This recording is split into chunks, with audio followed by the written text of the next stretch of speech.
আসসালামু আলাইকুম ওয়া রাহমাতুল্লাহি ওয়া বারাকাতুহু। সম্মানিত ভাইরা আমার, সেই নেত্রকোনা মদন যেই আলেমের বিরুদ্ধে মিথ্যা প্রচার করেছে, যেই ডক্টর,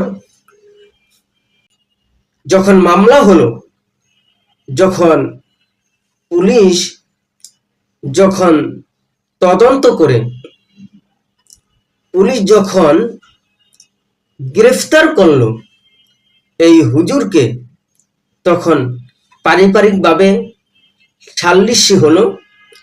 3 লক্ষ টাকা দাবি করে ওই মেয়ের পরিবার। 3 লক্ষ টাকা না দেওয়ার কারণে মিথ্যা প্রচার করে এই আলেমকে ফাঁসিয়ে দিল। আজকে দেখেন, এই আলেমকে ফাঁসানো হয়েছে, মিথ্যা অপবাদ দেওয়া হয়েছে। একজন 11 বছর ছাত্রীকে নাকি ধর্ষণ করেছে। আজকে দেখেন, এই সন্তানটা কার? যখন ডিএনএ টেস্ট করা হলো, এই সন্তানটা আলেমের না। এই সন্তানটা হচ্ছে তার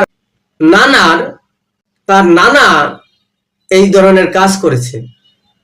আজকে দেখেন, যে মদন, ওই মেয়েটির বাবা নেই, তার মা সিলেটে গৃহকর্মীর কাজ করেন। তিনি নানার বাড়িতে থেকে পড়াশোনা করেন, নানার বাড়িতে লালিত পালিত হন। তখন 1 বছর আগে অন্য জায়গায় লেখাপড়া করতেন। এই কয়েকদিন আগে এই মাদ্রাসায় ভর্তি করা হলো। তিনি নানার বাড়িতে থাকতেন। এটা একটি নিউজ এসেছে, তার নানা নাকি তাকে ধর্ষণ করেছে। এই বাচ্চার আসল বাবা তার নানা। আজকে দেখেন, আমি যেই কথাটা বলেছিলাম, এই ধরনের কাজ কোনো আলেম করতে পারে না। যার ভিতর কোরআনের নূর আছে, যার ভিতরে ইলম আছে, তিনি এই ধরনের কাজ করতে পারে না। আমি বলেছিলাম, আমার বিশ্বাস ছিল এই আলেম কোনোদিন এই ধরনের কাজ করতে পারে না।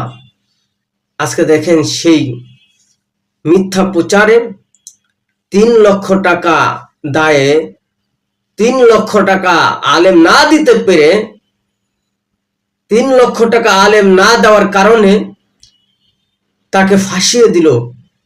আর সমস্ত